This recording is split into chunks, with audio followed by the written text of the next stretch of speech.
ونصلی علی رسول الکریم اما بعد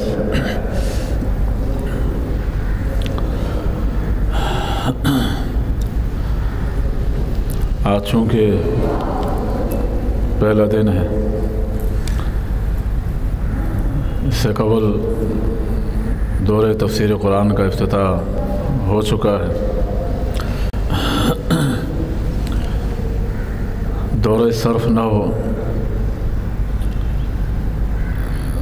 بھی ان علوم میں سے ہے جو قرآن کہلاتے ہیں۔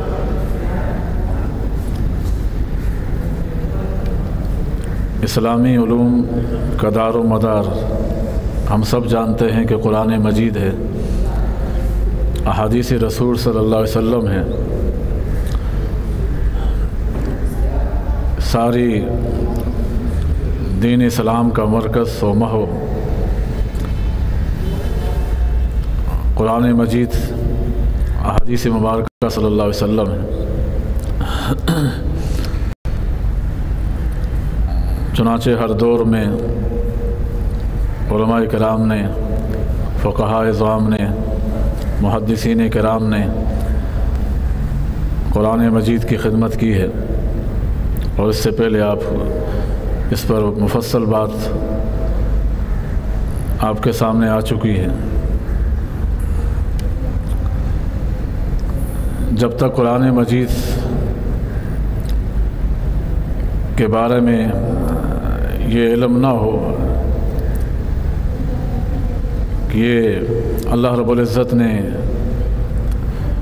اس کلام کو کس پر نازل کیا، کس ہستی پر نازل کیا، اور جب تک یہ علم نہ ہو کہ حدیث مبارکہ اسی قرآن مجید کی تشریحات ہیں، اس وقت تک انسان کبھی اسلام کو سمجھ نہیں سکتا۔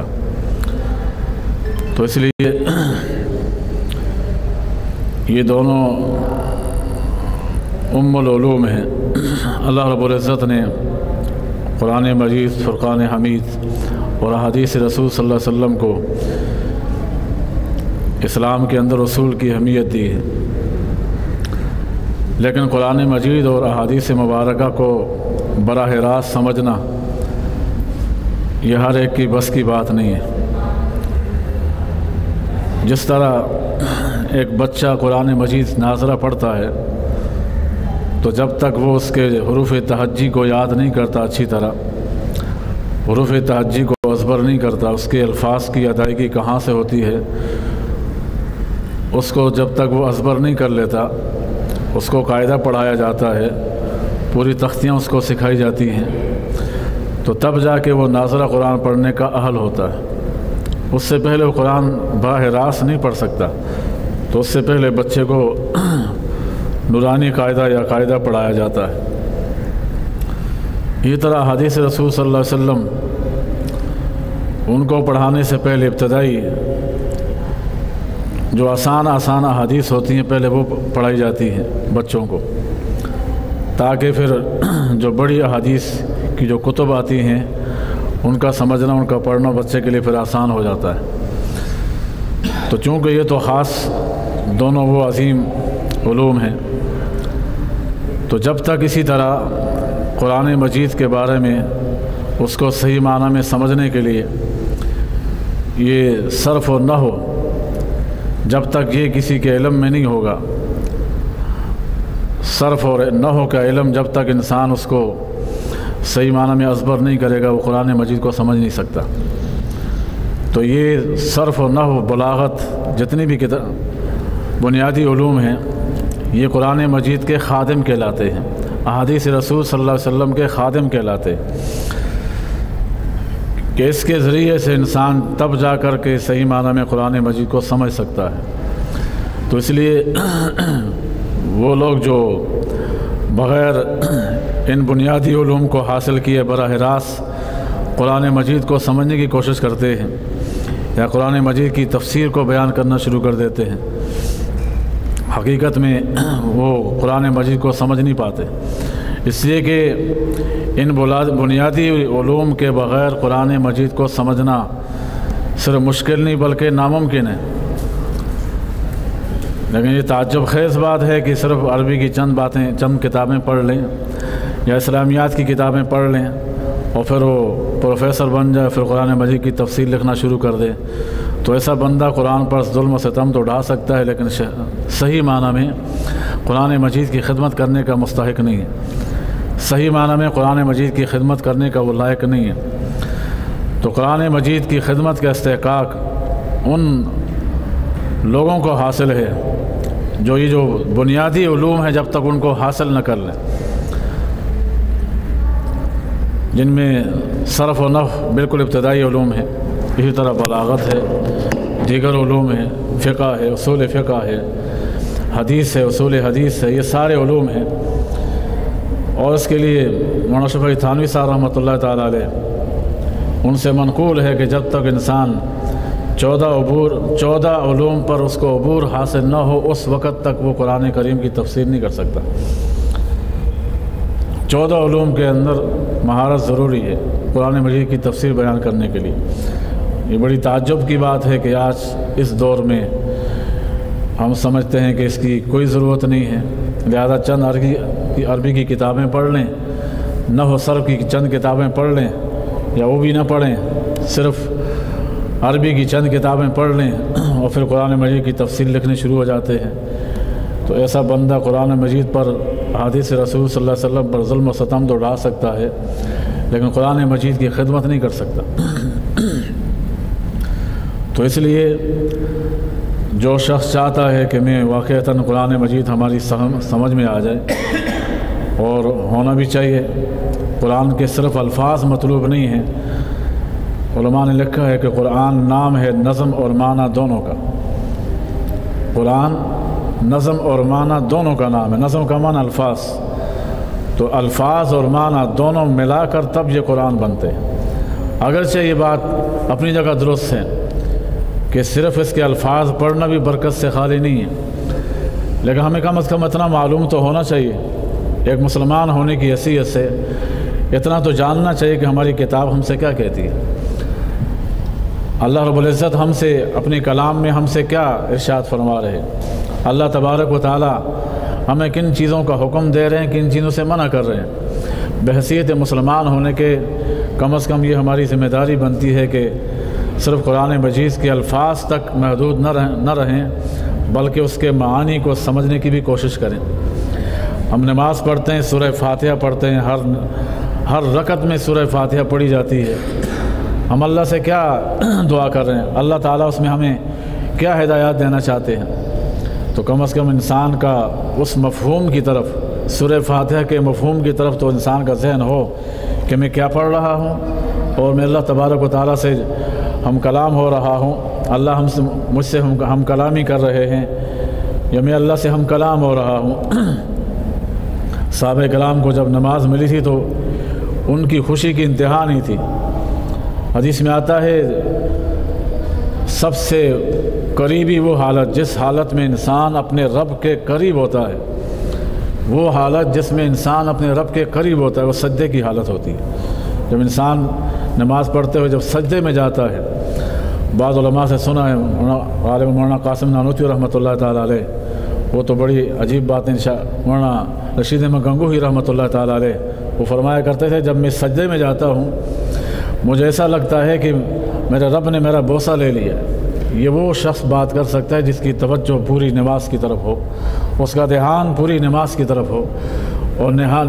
دھیان نماز کی طرف کب آئے گا؟ جب انسان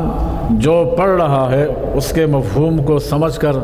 اس کے مفہوم کو اپنے ذہن میں رکھتے ہوئے، اللہ اکبر کا معنی کیا ہے، سبحان ربی العظیم رکوع میں پڑھتا ہے اس کا معنی کیا ہے، سجدے میں جاتا ہے، رکوع سے اٹھتا ہے سمع اللہ لمن حمدہ کہتا ہے، اس کا مطلب کیا ہے، سجدے میں جاتا ہے سبحان ربی الاعلیٰ کہتا ہے۔ تو جب ہر ادائیگی میں، ہر حرکات و سکنات میں، تبدیلی میں جب انسان جاتا ہے تو کم از کم اس کے الفاظ پر اس کا دھیان ہونا چاہیے کہ میں کیا پڑھ رہا ہوں، ابھی میری اپنے رب سے کیا گفتگو ہو رہی ہے۔ الحمدللہ رب العالمین الرحمن الرحیم، اللہ تعالیٰ کی تعریفیں بیان کر رہا ہے بندہ، مالک یوم الدین، ایاک نعبد و ایاک نستعین، میں اللہ سے کیا درخواست کر رہا ہوں، آگے اللہ سے دعا کرتا ہے اہدنا الصراط المستقیم، تو کم از کم بندے کو اتنا پتہ ہو کہ میں اللہ تعالیٰ سے کیا مانگ رہا ہوں اپنی اس نماز کے اندر۔ تو جب انسان اس نماز کی کیفیت کو کم از کم صحیح بنا دے گا، اس کے مفہوم کو اس کی سمجھ میں جب اس کا مفہوم آ جائے گا، تو یہ خود دیکھے گا کہ اس کی وہ حالت جب اس کا مفہوم، نماز کا مفہوم اس کے ذہن میں نہیں تھا، اس وقت جو یہ نماز پڑھ رہا تھا اس کی نماز کی کیفیت کیا ہے، اور جب اس کے ذہن میں اس نماز کے الفاظ، جو نماز میں الفاظ پڑھتا ہے، قرات کرتا ہے، پھر وہ قرات کرنے مفہوم سمجھنے کے بعد جب وہ سورہ فاتحہ پڑھتا ہے، پھر وہ تسبیحات پڑھتا ہے، پھر مفہوم سمجھنے کے بعد اس کی کیفیت نماز میں کیا ہوتی ہے، اس کو واضح فرق محسوس ہوگا۔ جب مفہوم سمجھے گا تو اس کو انشاءاللہ اس کو ہر اٹھتے بیٹھتے وقت اللہ تبارک و تعالیٰ کی طرف توجہ ہوگی، اور جب مفہوم سمجھ میں نہیں ہوگا تو ظاہر بات ہے پھر ایسے ہی ہے، نماز پڑھ رہا ہے اور اپنا فریضہ ادا کر رہا ہے، سر سے ٹال دی نماز، اٹھ کے چلا گیا۔ جیسے ایک شخص وہ ہے جو باقاعدہ نماز کی تیاری کر کے آتا ہے، ایک وہ ہے جو تیاری کر کے نہیں آتا، وہ کہتے ہیں مسجد میں وضو خانہ موجود ہے، وہاں پر وضو خانے کے اندر وضو کر لیں گے، وہاں نماز پڑھ کے باہر نکل آئیں گے۔ ایک وہ ہے جو واقعتاً آپ صلی اللہ علیہ وسلم کے فرمان کو سامنے رکھتا ہے۔ حدیث میں آپ علیہ الصلوۃ والسلام نے فرمایا، جس شخص نے اچھی طرح وضو کیا، اپنے گھر میں اچھی طرح وضو کر کے تیار ہوا، اور اس کا مقصد صرف اللہ تعالیٰ کی رضا ہے، اور اچھی طرح وضو کر کے جب مسجد کی طرف گیا کہ میں اللہ کے دربار میں جا رہا ہوں، اللہ پاک ہر قدم پر اس کی ایک نیکی لکھتے ہیں، ہر قدم پر اس کی ایک خطا معاف ہوتی ہے، ہر قدم پر اس کا ایک درجہ بڑھتا ہے، ہر قدم پر 3 فائدے اس کو مل رہے ہیں، ہر قدم پہ 3 فائدے حاصل کر رہا ہے، نیکی الگ مل رہی ہے، درجہ الگ بڑھ رہا ہے، گناہ الگ معاف ہو رہا ہے۔ ایک اس شخص کا وضو ہے، دوسرا اس شخص کا وضو جو کہتا ہے میں مسجد میں جا کے وضو کروں گا، وہ جا کے نماز پڑھ کے تیار ہو جاؤں گا، بس فارغ ہو کے آ جاؤں گا۔ ایک اس شخص کا وضو ہے، آپ خود اندازہ لگائیں دونوں میں کتنا بڑا فرق ہے۔ کوئی عہدیدار آدمی ہے، حکومت کا عہدیدار ہے، وہ آپ کو بلاتا ہے تشریف لائے میرے پاس، ایک عام ایس ایچ او ہو وہ کسی کو بلا لے تو اس کی خوشی کی انتہا نہیں، میں تو ایس ایچ او صاحب کے پاس جا رہا ہوں، اچھے خاصے ٹیپ ٹاپ کپڑے پہنے گا، اپنے آپ کو صاف ستھرا کرے گا، اچھے کپڑے پہنے گا، خوب تیار ہو کے جائے گا، کیوں بھائی ایس ایچ او کے پاس جا رہا ہے، ڈی ایس پی کے پاس جا رہا ہے، فلاں وزیر کے پاس جا رہا ہے، تو فلاں وزیر کی جو اتنی اہمیت ہے، اس ایس ایچ او کی اتنی اہمیت ہے کہ اس کے لیے اپنے آپ کو خوب صاف ستھرا کر رہا ہے، جتنی کوشش ہے اعلیٰ سے اعلیٰ کپڑا پہن کے نکل رہا ہے۔ ایک یہ ہے، اور اگر ایسا بندہ جس کو کسی نے ڈی ایس پی نے دعوت دی ہو ایسے ہی پرانے کپڑوں میں اٹھ کے آ جائے تو کیا وہ چھوڑے گا اپنے پاس اس کو؟ وہ کہے گا تو نے میری توہین کر دی ہے، وہ اس کو اوپر کہے گا میں نے اس کو دعوت دی اور یہ میری توہین کرنے پہ آ گیا، اس کو اپنے اندر داخل بھی نہیں ہونے دے گا، پہلے ہی باہر نکال دے گا۔ تو اب ان دونوں کو آپ سامنے رکھیں، ایک وہ ہے جو خوب تیاری کر کے آئے مسجد میں،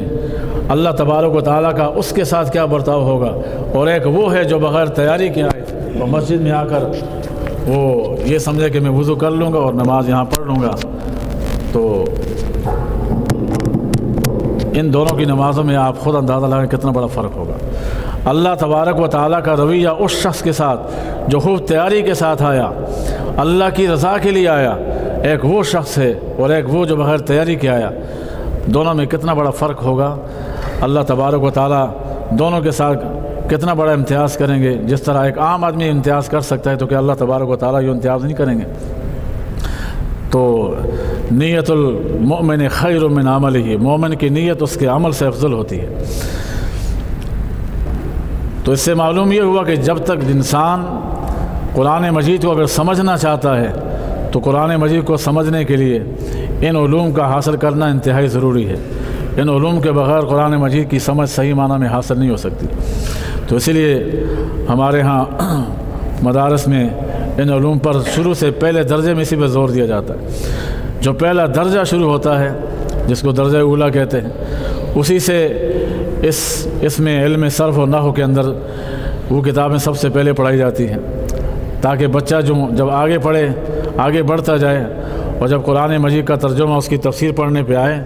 تو کم از کم اتنا اس کو واقفیت حاصل ہو جائے کہ میں قرآن کا کون سا لفظ پڑھ رہا ہوں، یہ جو لفظ پڑھ رہا ہوں یہ اسم ہے، یہ فعل ہے، یہ حرف ہے۔ اسم ہے تو اسم کیوں ہے، اس میں کیا علامت ہے اسم کی، فعل ہے تو فعل کیوں ہے، اس میں کون سی فعل کی علامت ہے۔ تو جب وہ ان چیزوں کو، بنیادی چیزوں کو سمجھ لے گا تو آگے اس کے لیے پھر تفسیر کرنا اور ترجمہ قرآن مجید کا ترجمہ کرنا خود بخود اس کی زبان پہ آ جائے گا۔ اس کو پھر قرآن مجید کی تفسیروں کو دیکھنے کی ضرورت نہیں پڑے گی، ترجمہ اس کو خود ہی آ جائے گا جب وہ ان چیزوں کو ازبر کر لے گا کہ یہ صیغہ کون سا ہے، یہ لفظ کون سا ہے، اس میں بحث کون سی ہے، یہ ماضی کا لفظ ہے، مضارع کا ہے، مستقبل کا ہے، حال کا لفظ ہے۔ تو جب وہ بچہ ان چیزوں کو شروع میں ذہن میں رکھے گا تو انشاءاللہ اس کے لیے آگے بڑھنا، آگے قرآن مجید کو سمجھنا کوئی مشکل نہیں ہوگا۔ تو یہ صرف اور نحو اسی لیے سکھائے جاتے ہیں تاکہ انسان کے لیے آگے قرآن مجید کا سمجھنا جو ہے وہ آسان ہو جائے۔ تو یہ بنیادی علوم ہیں، یہ بیکار علوم نہیں ہے۔ تو اس لیے خاص کر طلباء کو، عوام الناس کے لیے بھی فائدہ ہے، لیکن طلباء ان کے لیے تو یہ فرض عین کے درجے میں ہے اس کو سیکھنا، تاکہ وہ اچھی طرح اس کو سیکھیں اور آگے قرآن مجید کی تفسیر کرنا اور قرآن مجید کا ترجمہ کرنا ان کے لیے جو ہے وہ آسان ہو جائے۔ اسی لیے کہا جاتا ہے الصرف النحو ام العلوم والصرف ابوها، یا الصرف ام العلوم والنحو ابوها۔ صرف کو کہا جاتا ہے کہ علم صرف یہ علوم کی ماں ہے، اور علم نحو یہ علوم کا باپ ہے۔ علم صرف علوم کی ماں ہے اور علم نحو علوم کا باپ ہے۔ مطلب یہ ہے کہ جس طرح ماں باپ کے بغیر خاندان نہیں بنتا، ماں باپ کے بغیر نسل کا تصور نہیں ہو سکتا، ماں باپ کے بغیر قبیلے کا تصور نہیں ہو سکتا، ماں باپ کے بغیر کوئی خاندان بن نہیں سکتا، تو اس علم صرف اور علم نحو کے بغیر اگر کوئی انسان چاہے کہ میں قرآن مجید کا علم حاصل کر لوں، کوئی چاہے کہ میں حدیث کو سمجھ لوں، یہ ناممکن بات ہے۔ وہ صرف زبانی طور پر ترجمہ اگر رٹ لے تو وہ رٹا کر کے ترجمہ تو آ جائے گا، لیکن وہ سمجھ کبھی نہیں پائے گا۔ یہ قرآن مجید میں اس طرح سمجھے کہ اس کو ہر وقت ترجمہ دیکھنے کی ضرورت بھی پیش نہ آئے، وہ تبھی ممکن ہے جب انسان ان علوم کو حاصل کرے گا۔ تو اس لیے اس کے لیے ضروری ہے کہ انسان پہلے بنیادی علوم کو، یعنی علم صرف کو، علم نحو کو جو ہے وہ ازبر کرے۔ اس کے بغیر آگے تفسیر کو سمجھنا یہ مشکل ہے، محال ہے۔ انشاءاللہ کل سے باقاعدہ کتابوں کا آغاز ہوگا انشاءاللہ۔ آج کے لیے اتنا کافی ہے۔ اللہ تبارک و تعالی ہمیں اس پہ عمل کی توفیق نصیب فرما دیں۔ اس سے کوشش کریں کل اپنے طلباء جو ساتھی ہیں ان کو اوروں کو بھی بتا دیں۔ انشاءاللہ اس میں بہت فائدہ ہے۔ جنہوں نے دورہ کیا ہے، کرتے ہیں، طلباء وقتاً فوقتاً بتاتے رہتے ہیں کہ اس سے بہت بڑا فائدہ حاصل ہوتا ہے۔ تو اس سے کوئی بھی چیز جو ہے بیکار نہیں ہے، فائدے سے خالی کوئی چیز نہیں ہے۔ ویسے بھی آپ علیہ السلام نے فرمایا کہ جو بھی نفع کی چیز ہو وہ مومن کی گمشدہ متاع ہے۔ علم جو ہے مومن کی گمشدہ متاع ہے، جہاں سے ملے اس کو اٹھا لو۔ علم کی بات کہیں سے بھی ملتی ہے، یہ نہ دیکھے کس سے مل رہی ہے، کہیں سے بھی ملتی ہے، یہ مومن کی گمشدہ متاع ہے، اس کو اٹھا لو، اس کو لے لو۔ کیا پتہ اس میں کیا فائدہ تمہارے لیے مضمر ہو، ہم نہیں جانتے۔ تو اس لیے کوئی بات بغیر فائدے سے خالی نہیں ہوتی، اس لیے کوشش کریں خود بھی اس میں شریک ہوں اور اپنے دیگر جو ساتھی ہوں، طلباء ہوں، ان کو بھی شریک کرنے کی کوشش کریں۔ اللہ تبارک و تعالی ہمیں سمجھنے کی، عمل کی توفیق نصیب فرما دیں۔ وآخر دعوانا الحمدللہ رب العالمین۔ الحمدللہ رب العالمین والصلاة والسلام علی سید الانبیاء والمرسلین۔ اللہم صلی علی سیدنا مولانا محمد وبارک وسلم وصلی علیہ۔ ربنا فاغفر لنا ذنوبنا وکفر عنا سیئاتنا وتوفنا مع الابرار۔ ربنا لا تزغ قلوبنا بعد إذ هديتنا وهب لنا من لدنك رحمة إنك أنت الوهاب۔ اللهم إنك عفو كريم تحب العفو فاعف عنا يا كريم۔ ربنا تقبل منا إنك أنت السميع العليم وتب علينا إنك أنت التواب الرحيم۔ صلى الله على النبي وأصحابه أجمعين آمين برحمتك يا رب۔